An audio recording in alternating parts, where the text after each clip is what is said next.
Share बाजार में उतार चढ़ाव, H1B वीजा झटका और जीएसटी 2.0 का असर। आईटी शेयरों में भारी गिरावट। जीएसटी 2.0 अब होगा आपकी जेब से सीधी बातचीत। H1B संकट से अवसर, मेटाव्यू सीटीओ का 24 घंटे में जॉब ऑफर और राउंडिंग एरर। तंज, मोदी सरकार की टैक्स कटौती से त्योहारों पर खर्च में उछाल की उम्मीद। आयकर पोर्टल की गड़बड़ी से कंपनियों पर भारी जुर्माने का खतरा। पीईएसबी ने भी सैराम को कोल इंडिया का अगला चेयरमैन बनाने की सिफारिश की। एआई खतरा, महिलाओं की नौकरियां पुरुषों से ज्यादा जोखिम में। यूएन रिपोर्ट 2025 टॉप 10 कंपनियों की मार्केट वैल्यू में बड़ा उछाल आया है। और नवरात्रि 2025 4 नए आईपीओ आज खुल रहे हैं। Atlanta electricals, Ganesh consumer, Solvex, edibles और प्राइम केबल्स। आप देख रहे हैं बही खाता। मैं हूं आपके साथ आशीष दुबे और लाया हूं आपके लिए मार्केट अपडेट्स। शेयर बाजार में उतार चढ़ाव रहा। H1B वीजा झटका और जीएसटी 2.0 का असर। आईटी शेयरों में भी भारी गिरावट रही। आज का शेयर बाजार बेहद उतार चढ़ाव भरा रहा। सुबह बाजार की शुरुआत कमजोर हुई और सेंसेक्स करीब 200 अंकों की गिरावट के साथ 82,500 के नीचे चला गया। वहीं निफ्टी भी 25,300 अंक से नीचे फिसल गया। सबसे बड़ी मार आईटी सेक्टर पर पड़ी है। निफ्टी आईटी इंडेक्स करीब 800 अंकों तक टूट गया। इसका मुख्य कारण है अमेरिका में डोनाल्ड ट्रंप सरकार का हालिया फैसला, जिसमें H1B वीजा शुल्क को बढ़ाकर $1 लाख कर दिया गया है।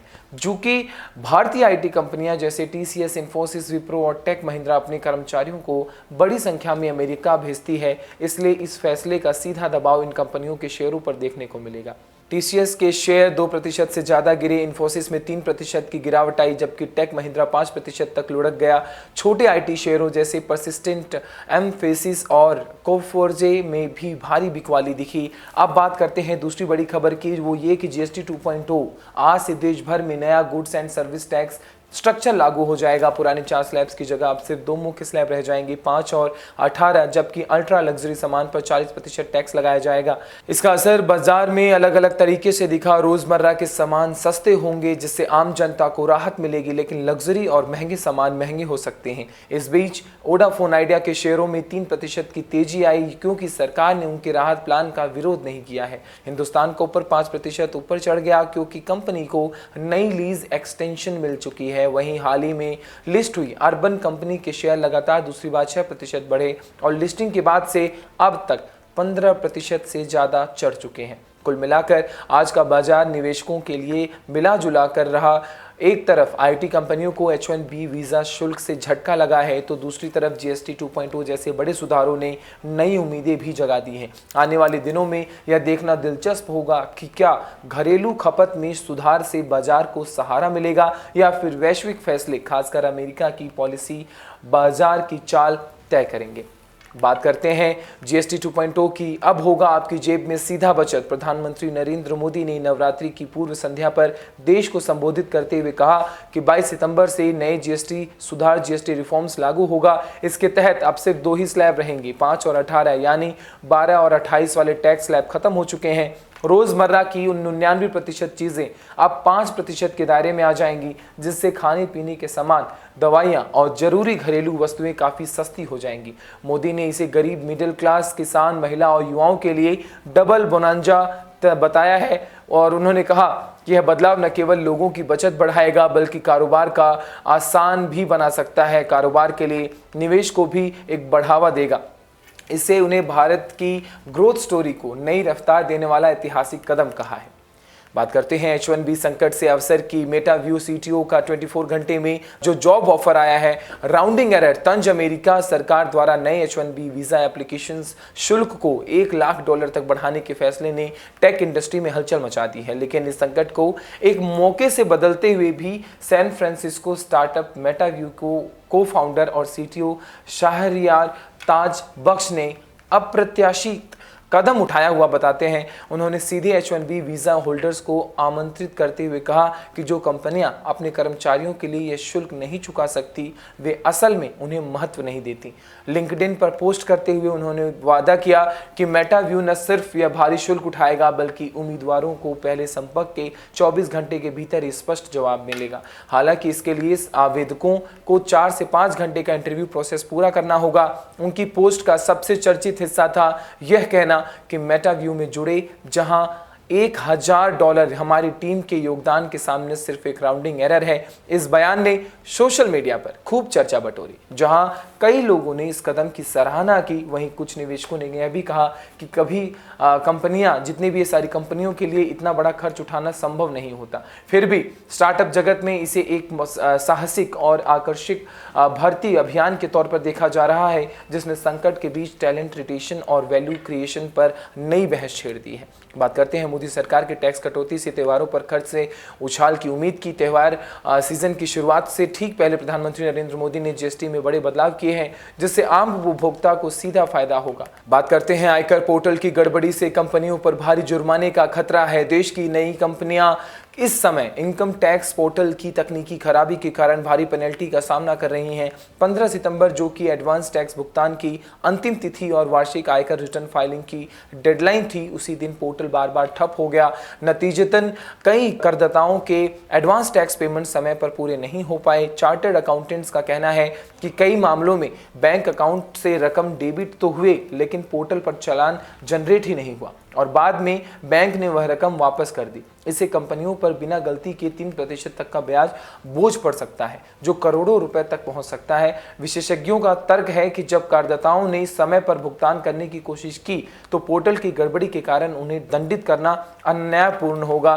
कई संगठनों ने केंद्रीय प्रत्यक्ष कर बोर्ड सीबीडीटी और वित्त मंत्रालय से मांग की है कि 15 सितंबर तक किए गए प्रयासों को वैध माना जाए और ब्याज व जुर्माने से छूट दी जाए। पहले भी ऐसी तकनीकी खराबियों में सीबीडीटी ने टीडीएस टीसीएस मामलों में राहत दी थी, इसलिए विशेषज्ञ मानते हैं कि इस बार भी छूट मिलनी चाहिए। उद्योग जगत का कहना है कि मानक संचालन प्रक्रिया एसओपी बनाई जानी चाहिए, ताकि भविष्य में पोर्टल फेल होने की स्थिति में तुरंत डेडलाइन बढ़ाई जा सके और करदाताओं का भरोसा बना रहे।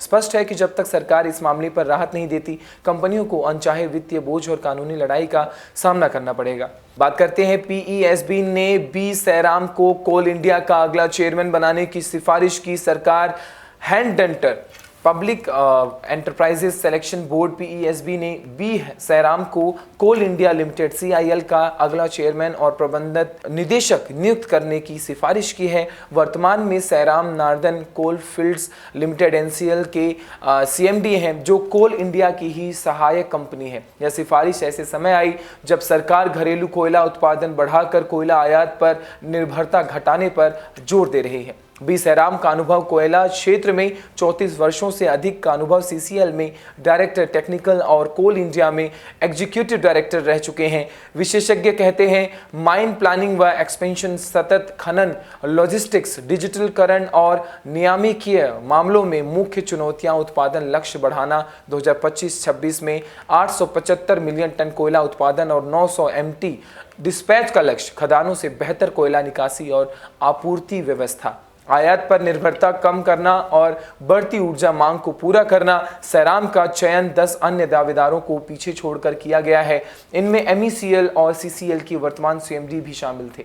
वर्तमान चेयरमैन पीएम प्रसाद 31 अक्टूबर को सेवानिवृत्त हो रहे हैं। सैराम की नियुक्ति पर अंतिम फैसला औपचारिक प्रक्रियाओं और संबंधित अधिकारियों की मंजूरी के बाद होगा। कोल इंडिया देश की कुल कोयला आपूर्ति का 80% से अधिक हिस्सा पूरा करती है और ऊर्जा सुरक्षा सुनिश्चित करने में अहम भूमिका निभाती है।